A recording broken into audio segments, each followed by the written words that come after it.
కొంతమంది of and of, సగం దేవుడి మీద అనుకుంటారు, సగం మనుషుల మీద అనుకుంటారు, సగం దేవుళ్ళలో సగం లోకంలో అనుకుంటారు.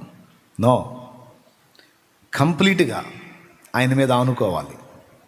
ఆ తర్వాత చూడాలి. నువ్వు కంప్లీట్గా ఆయన మీద ఆనుకున్నావో లేదో టెస్ట్ చేసుకుంటాడు, పరీక్షించుకుంటాడు. ఆ పరీక్షలో పాస్ అవ్వాలి.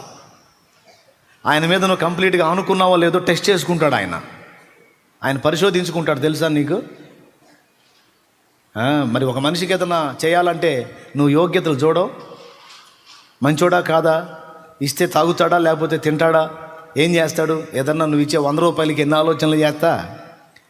ఆయన సకల ఆశీర్వాదాలు నీకు అనుగ్రహించాలి అని ఆశ కలిగి ఉన్నాడు.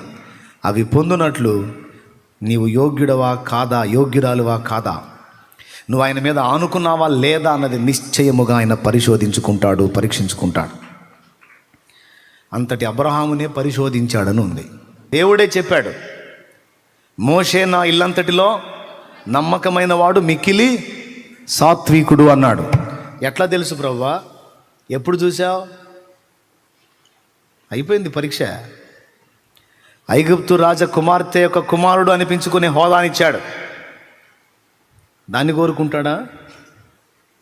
తన జాతి ప్రజల శ్రేయస్సు కోరుకుని ఆ సింహాసనాన్ని వదిలేస్తాడా? ఏం చేస్తాడు? పరిశోధనలో పాస్ అయ్యాడు.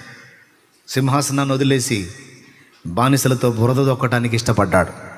ఇటుకలు తయారు చేసేది మట్టి దొక్కే కదా, బురద దొక్కటానికి ఇష్టపడ్డాడు.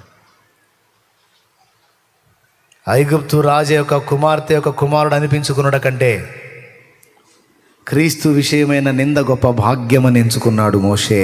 వీళ్ళంతా పరిశోధించబడ్డోళ్లే.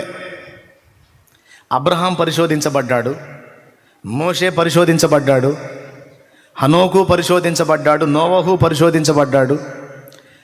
వీళ్ళందరినీ దేవుడు పరిశోధించి ఆ తరువాత వాళ్ళ ఆశీర్వాదాన్ని వారు పట్టజాలనంతగా అనుగ్రహించాడు ఆయన.